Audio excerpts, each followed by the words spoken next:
Greetings, ladies and gentlemen. Greetings to everyone watching, and hello, welcome to my video about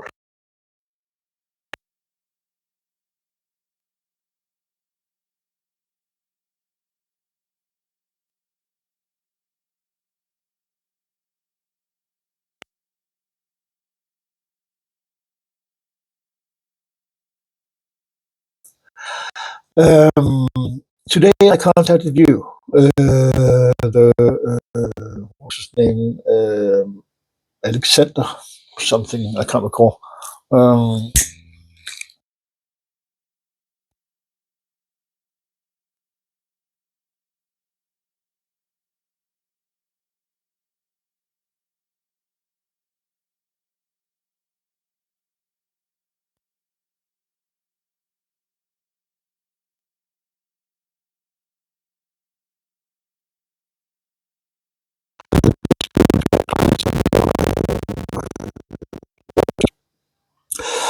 Before we go on, I want to say that the material herein is going to be highly controversial. It's going to be provocative, and it's going to be mind-blowing because it turns out, through the evolution of the philosophy that I've been doing, that everything we know as a species and as a collective of minds on this planet is 100% wrong.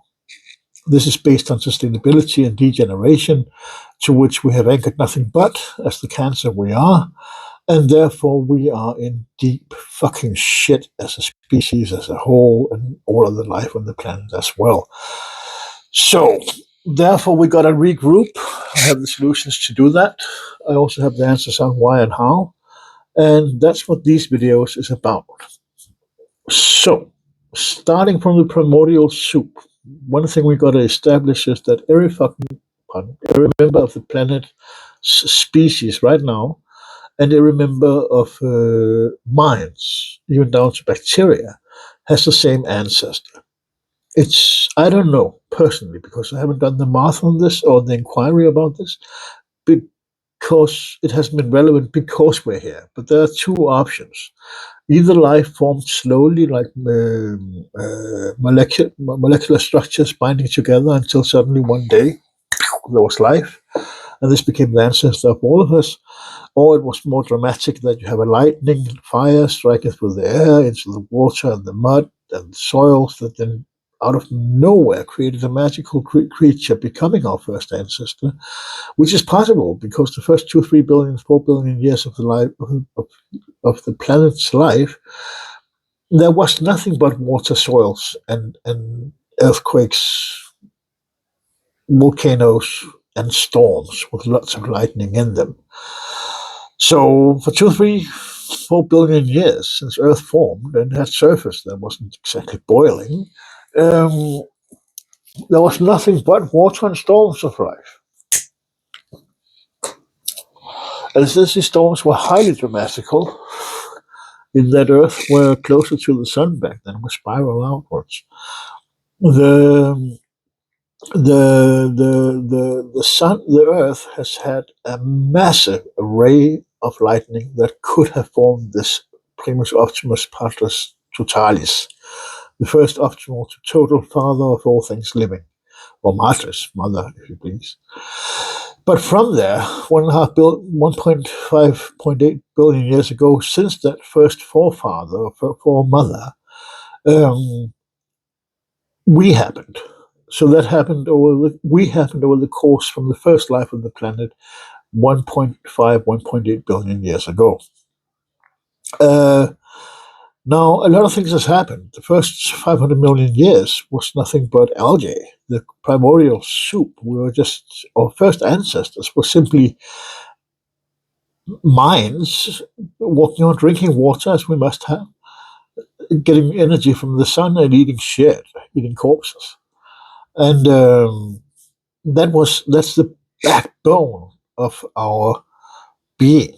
And then being aware, because it turns out that life calculates on its options. So you might not hear this because it's popular science that a pig doesn't think and a wolf doesn't think and dog doesn't think. But it turns out that when life calculates on its options, that life is aware through its calculations. And since an algae, primitive and mind-bogglingly one IQ, stupid as it is, still chooses between going left where there's no scent and going right towards the scent, then there's a choice in that IQ process, in that mind. And you might argue differently. I'm just speculating, but I'm saying that our definitions of minds are very, very, very, very different. Personally, between what I perceive as minds and what science perceives as minds are two different things all entirely. You have worms that has 12 brain cells, but it still knows how to fornicate, how to shit, and how to eat, and how to dick with 12 fucking brain cells. So when you have a one-celled organism who still chooses between going one way or another way, choice, like the fish foraging in the seabed, and picks up a stone and it realizes I'm not going to be full from instinct or knowledge from the stone, but spits it out and picks up a snail and eats that because it knows it's going to be fulfilled by eating the slug and not the fucking stone, then there's a matter of choice. And choice requires calculation, and calculation leads to choice. So that's my first statement, that all life on the fucking planet is aware. Maybe not virus. Virus might not be aware because it's just a function. But beyond that, the moment you cross into single-celled organism, probability based on how we calculate like that life is calculating on its options, leads to the fact that it might be aware. Now, don't allow yourself to feel massively guilty about that. You're allowed to be here. That's your right. And when you take a step on the pavement, and 700,000 or 2 million or 5 million little single-celled amoebae are crushed per step under your feet, it doesn't mean that you should feel guilty. There's reasons for that. We'll get to that.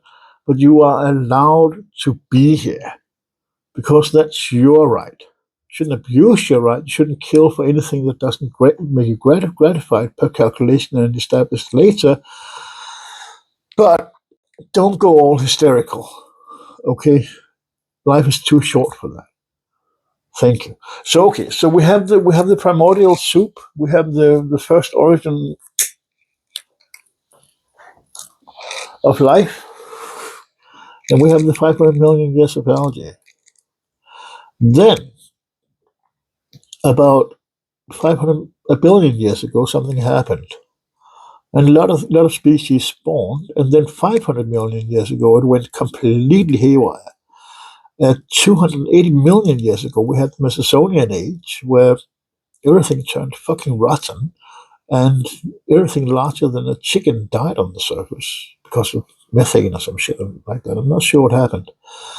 And then about 200 million years ago, something happened. Little rats, little bit of mice or rats, let's call them rats, started forming up together. And this is the most important junction in the history of our species, that our great, great, great, great, whatever grandfathers we had prior, 100, 200 million years ago, started forming up into tribes. They say, you're cool, I'm cool, let's beat the living shit out of that snake or that rascal or whatever we want to beat out in defense of our territory. Um, and that led to group dynamics. And a lot of things happened in that. A lot of things. Let's go back 100 million years ago when we became rats, and take it from there. That's our starting point. Let's say that within the last 100 million years prior, the species had formed up to teamwork, to group work. And when you do that, something happens. There's kilojoules. That's the whole essence. I mean, as algae, we were just aware, swimming in the soup, and eating shit and drinking the water and energy from the sun. We were, I don't know if we ate each other. We might just wait for each other to die out, or we just ate each other as algae and hope for the best. But back then, if we were aware from these calculations that life calculates on its options, life was swimming and just dancing to where the water blew you and trying to have a good time, being happy. I found some shit. There's some good shit over there. Of course, life has been shit, but the moment you were full, you had a good time. Because life is about one thing only. From a physical point of view, that's fulfillment. Every action you do is about being fulfilled. And we'll get into that later. So basically, um, since the species started working together, there was spare time. This means that the kilojoule distribution had been delegated through multiple agents of the tribe to do different tasks, which led to specialization. And in the beginning, I believe there was just two specializations: being violent, being the male, the defender and aggressor, and the female carrying the offspring, and mostly being weaker, for reasons which we'll get to here, which is important in relation to sexuality as a whole. That the environment the males grew up in, or the tribe grew up in, was hard. Yes, there was love. Resonance between the species lying together in a group in the winter bred love. That's the nature of love, resonance, frequency. But it also meant that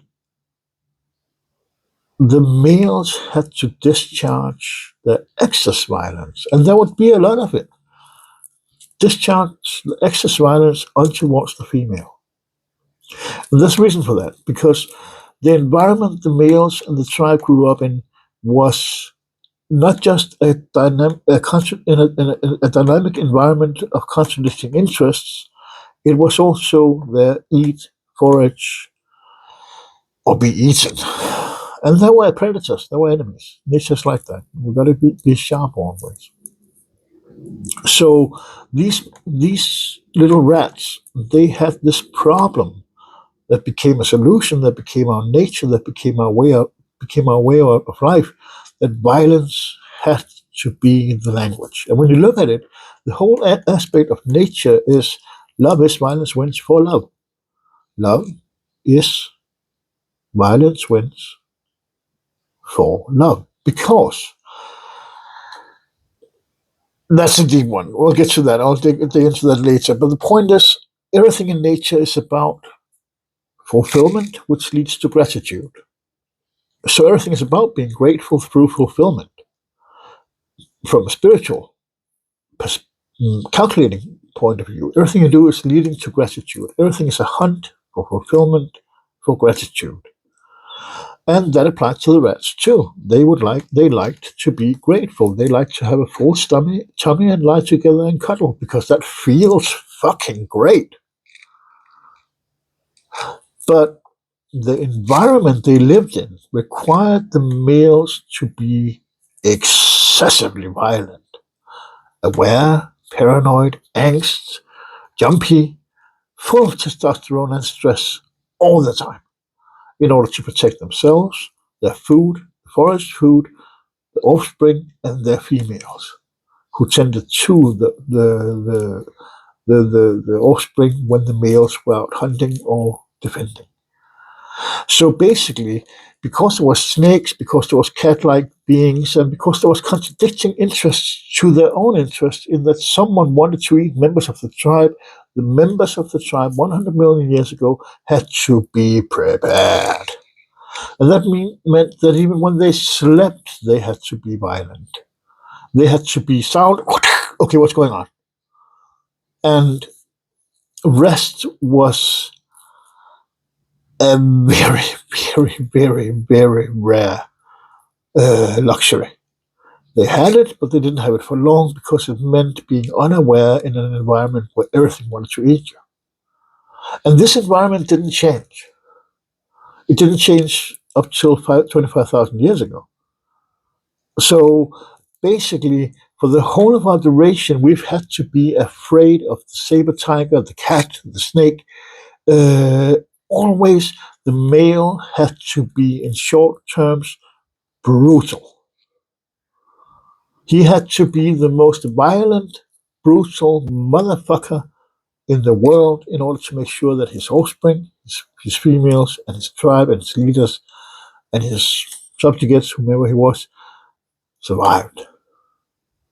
Now, this led to a paradigm. And this is interesting because, of course, this paradigms arising from this.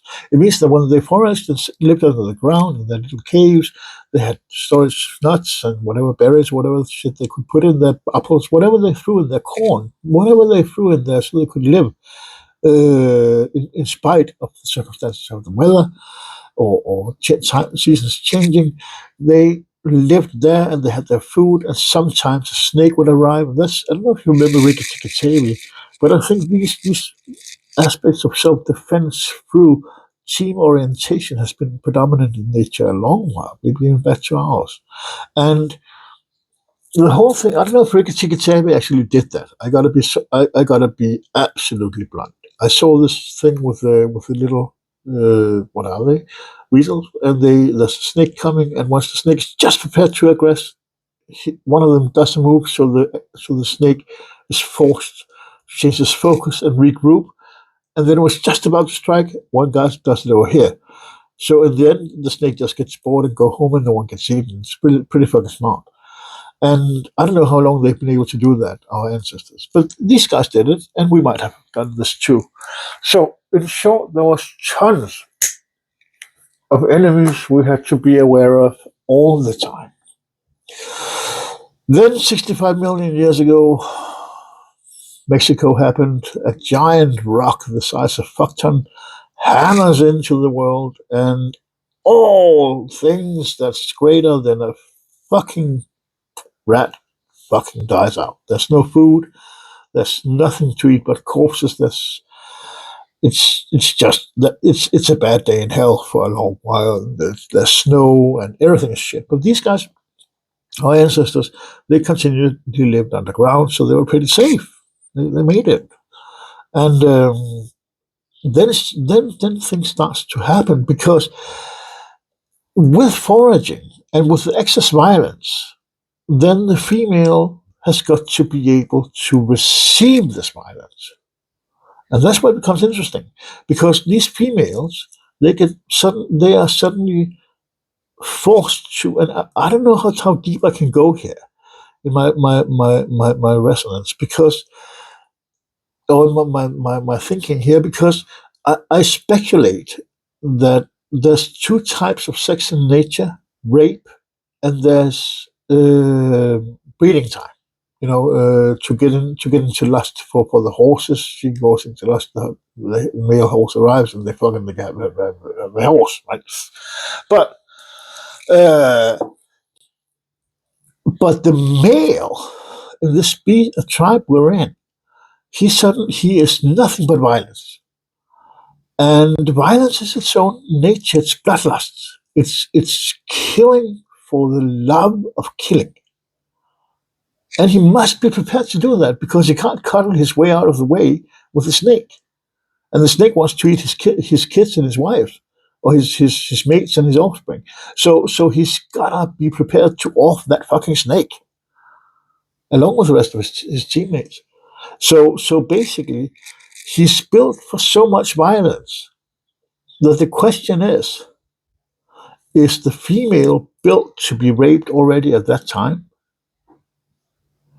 Let's put it this way: today, when women has a trait to them, they say we got to get dominated. He's got to treat me like absolute shit as it takes me, and this turns them on because they're built to be abused, and they're built to be abused in a lot of ways. We're going to get to on how, but the point is, they're built to be abused in the way that they have lesser strength physically in relation to opposing this abuse. They, I here have a higher um, uh, threshold of pain than males has, and it would make sense because the male is for the last 100, 200 million years a predominant violent creature, but with the bloodlust that he must have at all times. This means that the interaction between the male and the female must be built according to this. And this means that she slowly goes from being an equal predator and an equal hunter to being a physically weaker relations to the male who is predominantly more aggressive physically, or more predominant physically. Sorry, more strong physically. And he has to be that because there's a trichotonomic here that the male must be strong, the female must be strong, and how to explain this? God damn it! Sorry, give me a moment.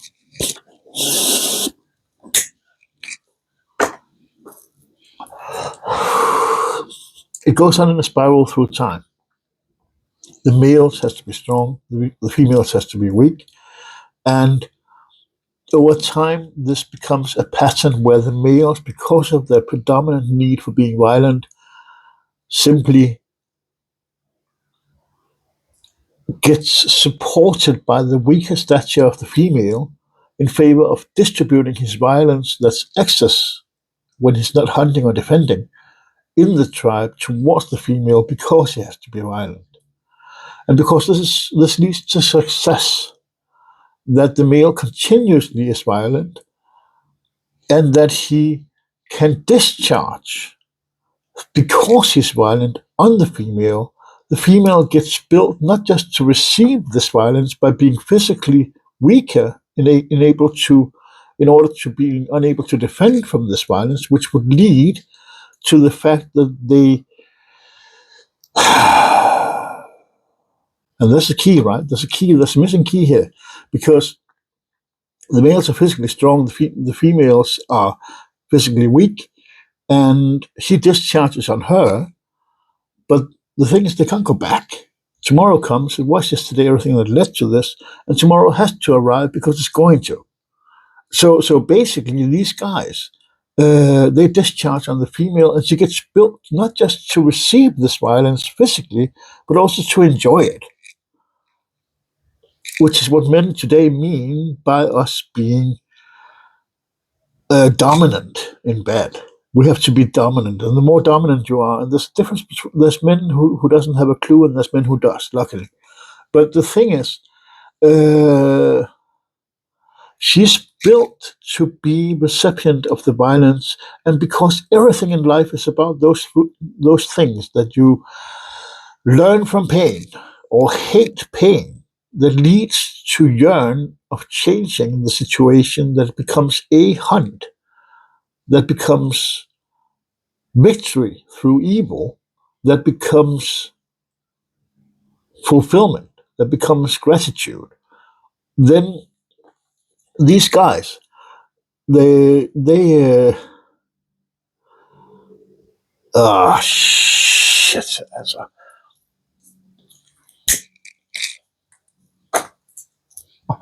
The thing is, it's not. I can hardly say it because it's very controversial. But it ends up with nature having its own paradigm in its own self, where bitches shan't have a thing. And a bitch is basically the weaker in a situation. And the bitch is protected in the group orientation. The weaker, the female, is protected by the group in order to produce offspring. So she has to be there. The bitch has to be there. It's not just the guy walking around rummaging and fucking things up and eating. It's the whole team. But in order for her to justify her existence when she's not even capable of hunting and protecting, is to produce offspring. And that's already going to have been happening a long time ago prior to this, because we already have the breeding system, but it gets enforced under its own regime that the male simply dominates, and that's really brutal domination.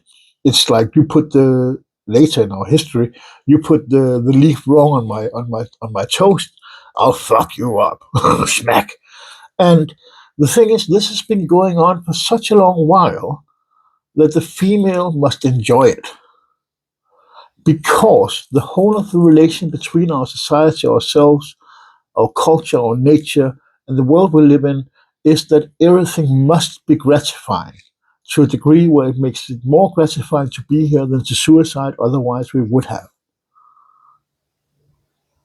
So basically, for the female to receive this amount of violence that the male needs to, based on his nature in this environment, receive the amount of violence that the female needs to receive for the absolutely brutal male, for that to make sense, she's got to learn to enjoy getting butchered. Not butchered, but really, really brutalized. And this is really interesting because that doesn't coincide with our modern values today. We're like, oh, they're equal rights, blah, blah. But we have more than 200 million years as a group oriented species together in a history where the female had one role, that was to accept and receive the excess violence that kept everything running. So we're maladjusted. Everything we know is wrong. I said that, but I can't remember if I said that in this video or the other. But everything we know as a society is wrong. Everything we do is horrifyingly, horrifyingly, horrifyingly insane. And it gets even worse.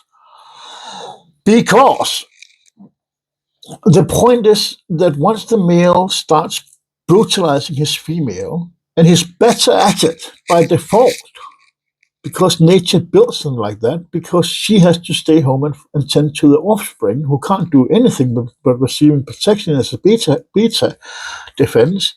You have the males out there hunting and foraging, and the females are home protecting the offspring, so the legacy goes on, life goes on.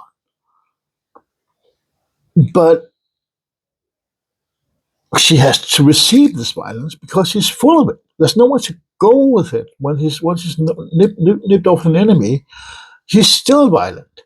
He's still violent as he sits there eating his nuts 100 million years ago, and she still has to receive this every single motherfucking day because he's still full of violence, because he has to be to protect the species and the tribe. So there's nowhere to go for this violence if not into the females. And as time progresses over those 100, 200 million years, the female gets built to receive the violence. That means she's weaker, she can handle more, she can't say no, he fucks her, she may or may not like it, it doesn't matter. Once she's fucked, she has offspring. And that's where her love goes. That's where her attention goes. That's where her pride is, in her offspring, because living with the males is hell. And if she wasn't built to enjoy it, she would die from it. But because life has to be gratifying, life has to be worth it for those who live it, aka gratitude, then she finds her gratitude in her offspring, and ultimately through being raped. Boom. But the plot thickens. It gets even worse. Because over time, as the spiral continues, this trigonometrics between offspring, female and male, the females or the bitches has to learn about the male dominance as well. That means pedophilia.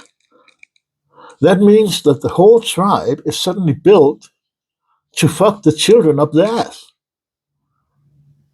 Am I wrong? I don't think I'm wrong. This adds up. So basically, because bitches are not entitled to a fucking thing, and as long as you per situation are the weaker, then you're a bitch. And a child or a kid or an offspring is the weaker. And because, and this is where it gets interesting, at some point along our path, the lust for killing, the killing lust, the primordial bloodlust, is because it's no longer sustainable to have a group where the male simply just hammers everything to the ground every time there's a leaf placed wrong on the toast. Nature or evolution moves a lot of that bloodlust into the penis, which is why we have such a huge amount of lust in our world today. So basically, the need to kill is our lust. Our lust is also the need to be, as we say, skruk in Danish, that we are We need to procreate, to make babies. Women knows this feeling.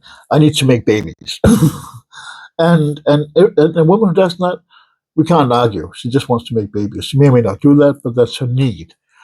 And the thing is, I lost train of thought all the fucking time. The thing is that the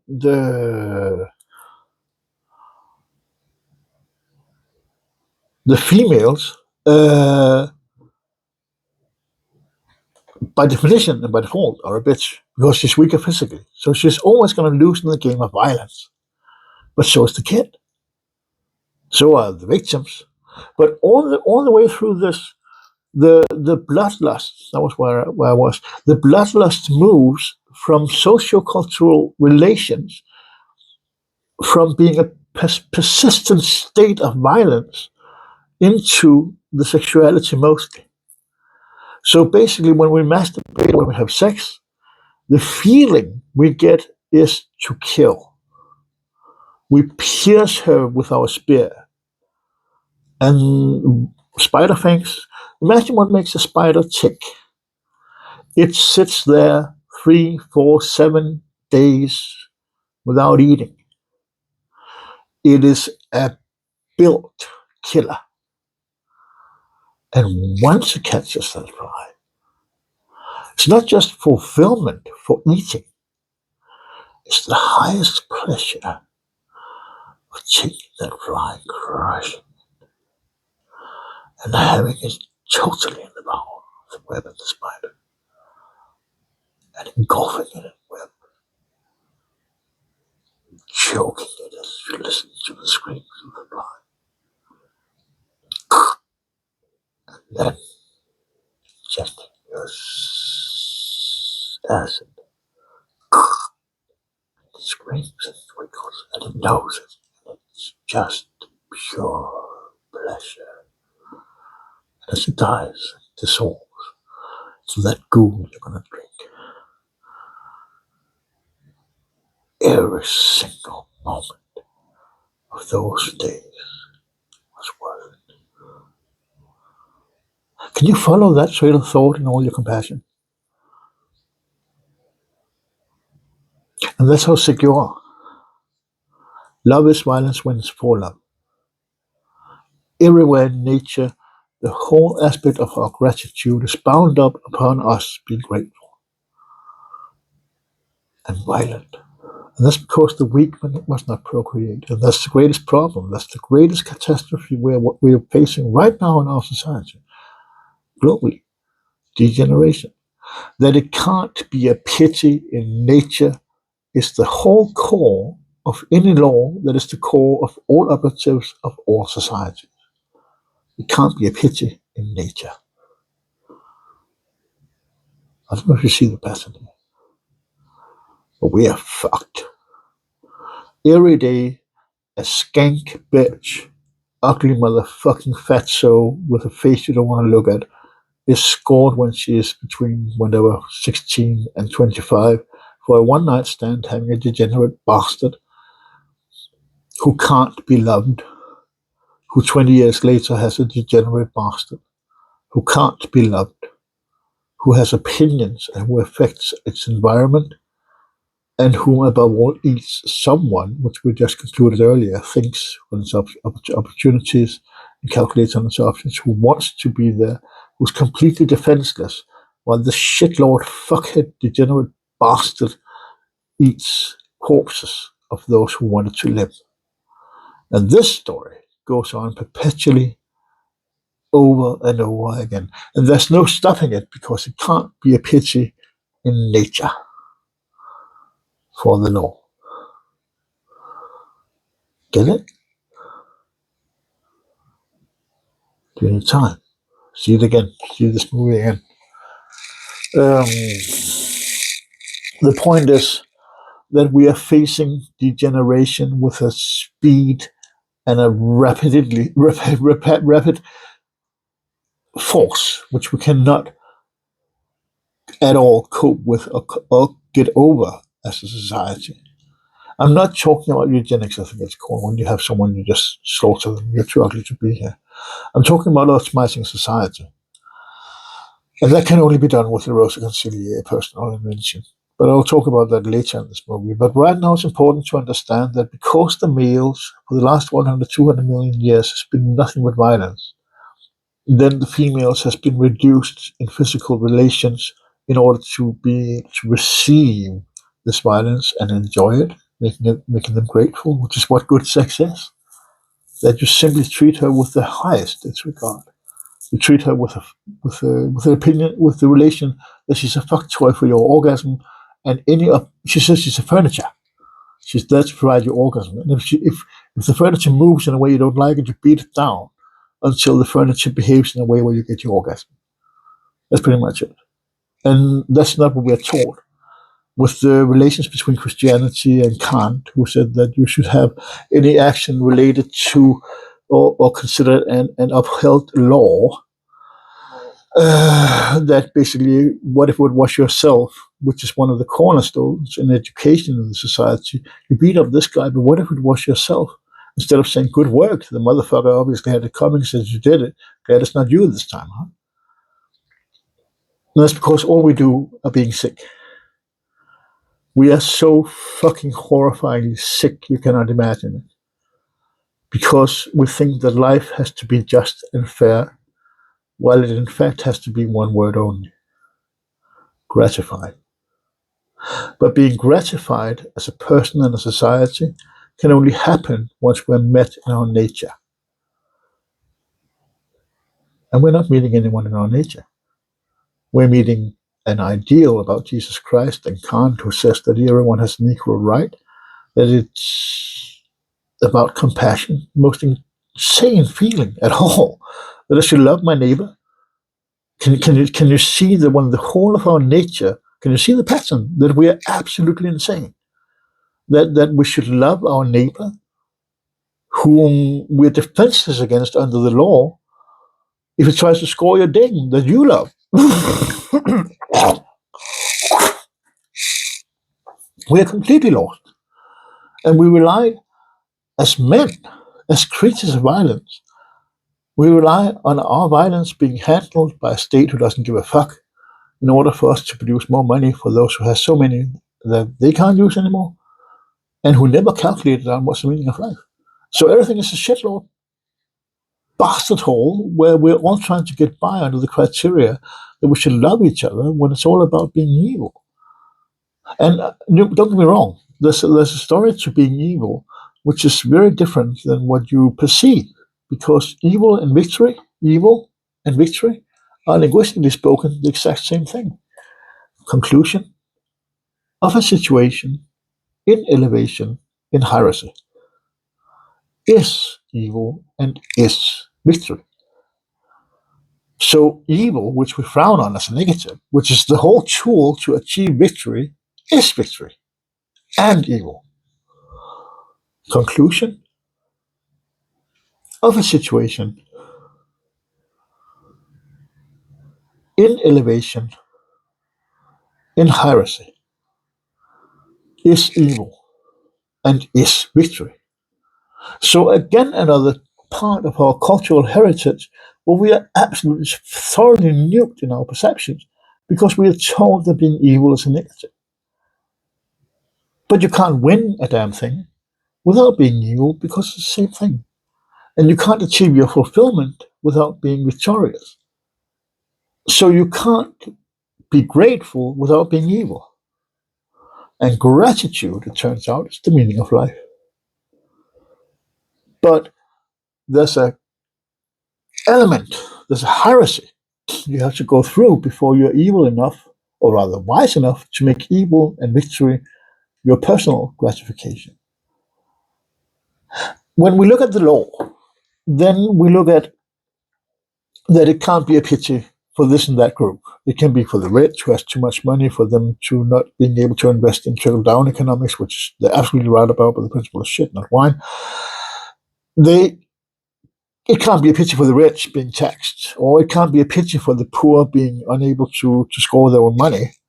It can't be a pity for the children, or it can't be a pity for the spastics. It can't just whichever society you choose. Mostly in the Islamic world, it can't be a pity for Muhammad, which means that a lot of people are going through all this shit that actually resonates better with what we're going through here than our own values. Because we've been told through 2,500 years of Christian indoctrination, 2,000 years of Christian hundreds since the canonization of the Christian Bible, that it can't be a picture that we have to love our neighbor as we love ourselves, and that we should embrace compassion in our way forward. And that's the thing. About 3,000 years ago, something happened. A decision was made, because where we are now is on a detour of jurisdictional horror. It doesn't solve a damned thing, and it has no answers to the law. It's about financial distribution at best, that everyone has. In Denmark, we have enough for everyone, even though some argue they get a little bit too little in contingent in welfare. But everyone seems to get by okay. And there's enough money because we tax the rich, so everyone is in the flow, and all money is in the flow, and that means higher buying power. So even though you get taxed more, you get more money in buying power than you would without, and all this shit. But the point is that we're being taught that it can't be a pity, when the whole of nature is written on it that it must be. It must be a pity for the bitches, otherwise the wolves doesn't win. And the wolves are one category only, non-homosexual men. And this is why it gets a bit tricky, because the reason I'm mentioning the law is that here in Denmark has the Grundlov, the founding law, and it says the kingdom of Denmark under God, king, and nation.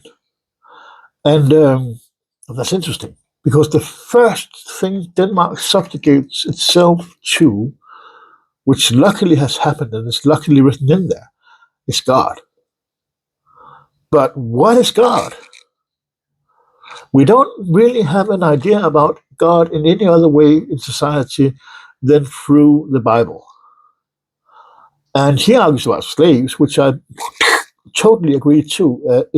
I think we should have endless amount of slaves, because a man must be milked. His wiener falls off if he doesn't have sex. I know it's controversial.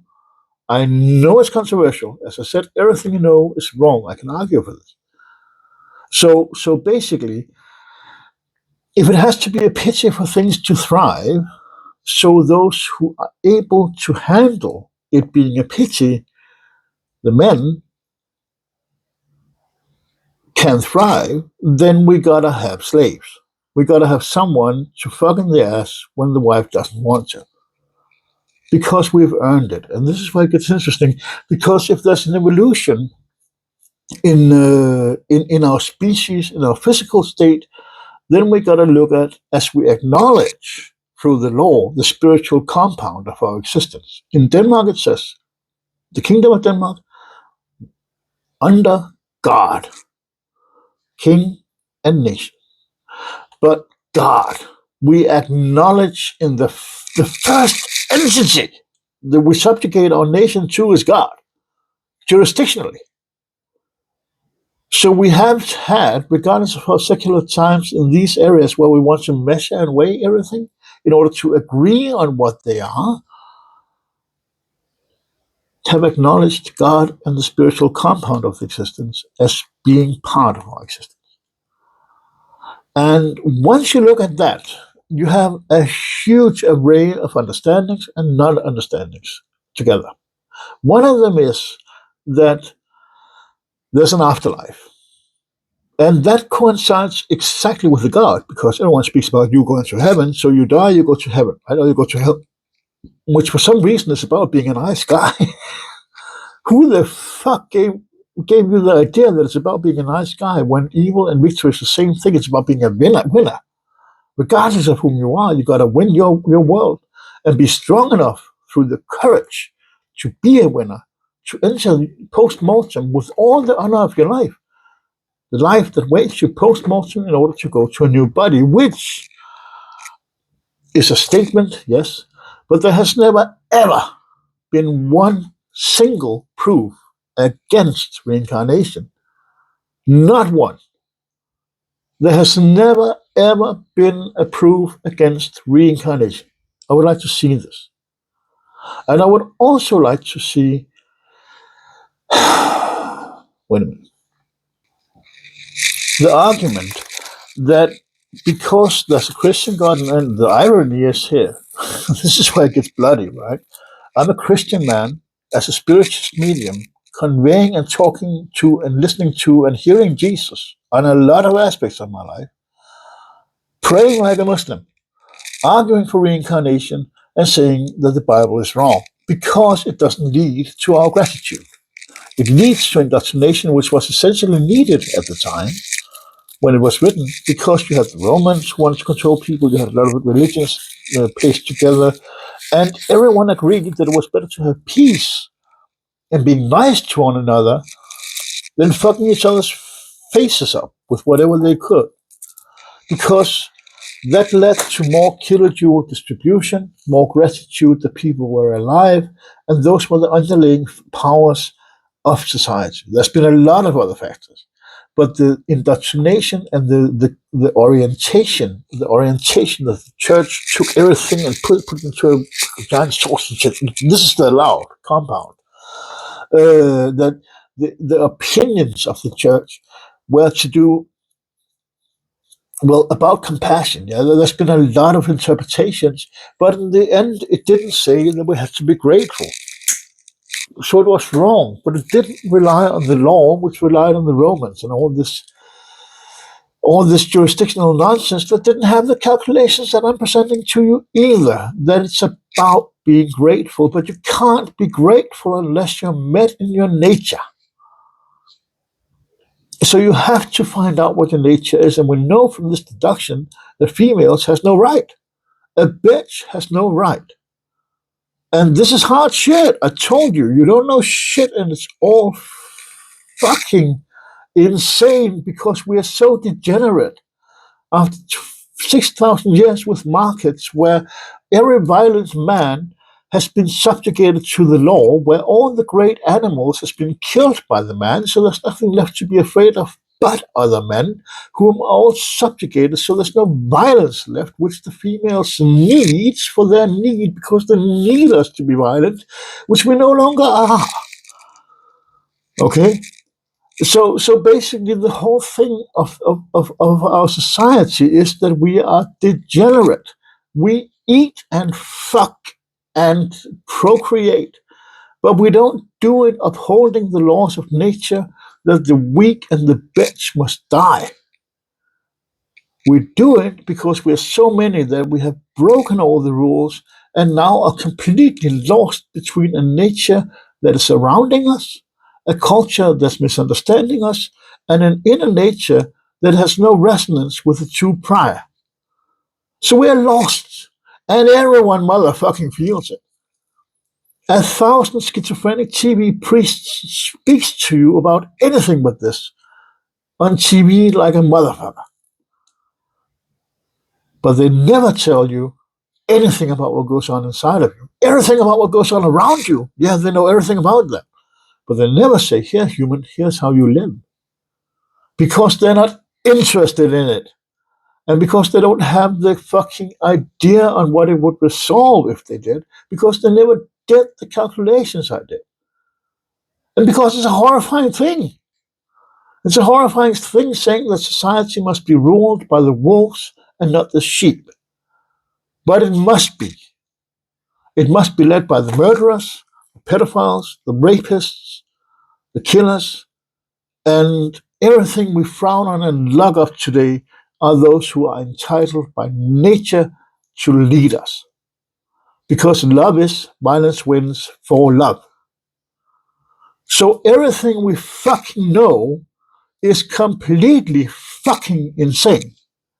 And we're trying to navigate in this society of wolves and predators that we also are, while having no tools to live with either A, being one, being subjugated to one, or finding out how to deal with any of it in the first place, anything else in the first place.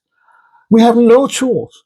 We get thrown into an education, and then we can go to our little box and our little vehicle, and then we can drive from our education to our box to our job and have no adventure, no freedom, because there's no sense of freedom in anything.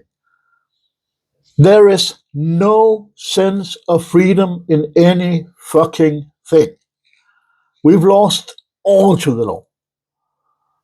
And yes, it's a pity when someone gets raped, killed, murdered, butchered, or dead. But it has to be because the rest of society will write their definitions on violence in order to protect. But we are so degenerate that once we don't like an aspect of nature being violent, we lock it up, and in the States, they fucking kill it. And it's the other way around, bitches. It has to be the sheep who are in the fences and the killers who has a great time because they are strong enough to handle the violence that is writing nature. And that's exactly how fucking sick and depraved you all fucking are. I don't know if you understand this. If you don't, then so be it. But it turns out that if there's a spiritual world, and we acknowledge this for the fucking law, we have more than 80% of the population praying once in a while of the global. And we have 100% of the population thanking God in times of crisis. So there's something we know is watching out for us. There's something we know wants the best for us. But the best is not being wrapped in tissue and cotton. The best is being smithed to being a better and harder tool for love. So you can navigate with this knowledge as a soul in life and make the pity to your advantage. Okay? Everything you know is wrong. Everything you know is so fucking wrong. And I don't know what to do about this. I developed something called the Rosa Concilia. It's optimal form of rule, basically. You have democracy, you have communism, you have fascism, you have anarchy, you have whatever it takes to rule a group, right? And they have some doctrines, some law. And if you write La Rosa Concilia around this law, it becomes a filter for the law, so the law can't be wrong. Because everything is about gratitude, and I'm just going to prove this right now. Everything you do is an action. Everything you do is an action. What is this action? The action comes from a relation of pain. You have had, for instance, I blink with my eyes. My blinking with my eyes is a relation between my eye, my eyelids, and myself. I have had lack of moisture in my eyes, so I blink, which happens to every one of us all life, every day, one way or another. What is not single soul. But anyway, when you do that, as a chain of events, that's the same for all life, regardless of action. But depending on action, that chain is there. You have a hatred towards the pain that started the action or started the awareness. You became aware. I became aware that my eye were dried out. So that pains me, or it's a prospect of pain over time. So I hate that because I've experienced enough pain to know that pain is bad. So I, my body starts a yearn, but this yearn doesn't go to my aware senses, but goes to my subliminal senses in the minor brain, and says, "Okay, we have a dried eye situation here. We hate that. It's painful. Perform operation blink, blink. Okay, so I blink. But the point is, in that, from the moment I receive my yearn as a signal that I must blink, I start a hunt, which is all my actions. Everything you do, every single thing you do is a hunt. A hunt for, through evil and victory, fulfillment. And the fulfillment comes when I, with my victory and my evil, blink. I am now evil to the situation or to the dryness in my eyes, and performs a victory by blinking, that makes me fulfilled because now my situation has changed from being a situation of hatred and pain to one of relief, and pleasure, making me fulfilled. That again makes me grateful. And I'm not saying that I'm super overwhelmed, lovingly happy, grateful for blinking with my eyes. But I can tell you, and the same applies to your breathing, it applies to all your actions, dreams, wantings, hunger, sexuality, whatever you're drawn towards, that you do actions towards, follows this path. Pain, hatred, yearn, hunt, evil, victory, pleasure, fulfillment, gratitude. And this is every single one of your actions. And the thing is, gratitude, you say, what's that got to do with it? But it's got everything to do with it, because I swear to you, if you couldn't breathe for 2 minutes and then were allowed to, thank you, God, thank you. And that feeling right there of not having breath for 2 minutes and then being allowed to, or not blinking for 5 minutes and then being allowed to, or then not leaving your house for 5 months and then being allowed to, not eating for 5 months, 3 days and then being allowed to. It's all the same feeling. So all these little feelings that we have of blinking with our eyes, which we do so often that we don't think that it's gratitude, it's the exact same feeling as we're meeting when it's the extremes thereof. So basically, it's all about gratitude. And everything you do is about hunting for your fulfillment for your gratitude, because it's not just about being fulfilled. If it was just about being fulfilled, you'd be a rolling ball of fat squabbling down the street. But it's about being grateful, which is something completely other than being fulfilled. But the thing is, and this is where it gets interesting, you can easily win without being grateful.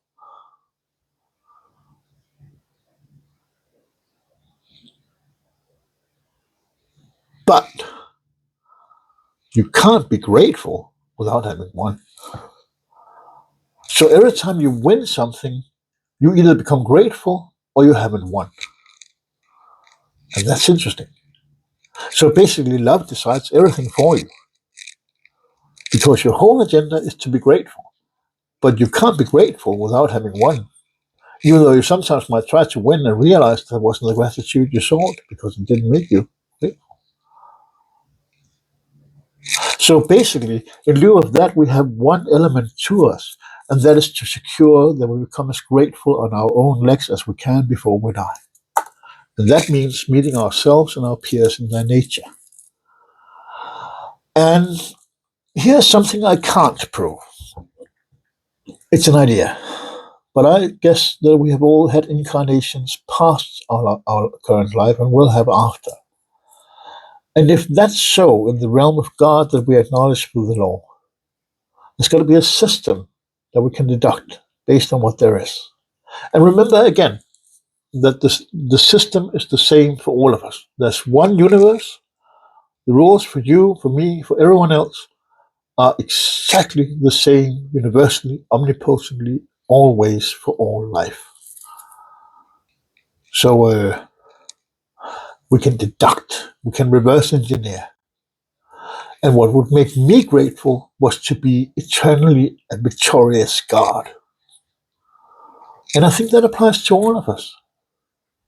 And what if the whole journey from where you are right now as a female, as a bitch, as a male, as a hunter, is about you being better in the smithy of life, to receive so much shit and pain and negativity that you hate being a bitch and chooses with the wisdom and rage and hatred that you've gained in a life being one, learning a bit more about not being a bitch per incarnation. What if everything is about growing through the smithy of life in an environment of contradicting interests into achieving the highest possible gratitude every time? Thank you for watching.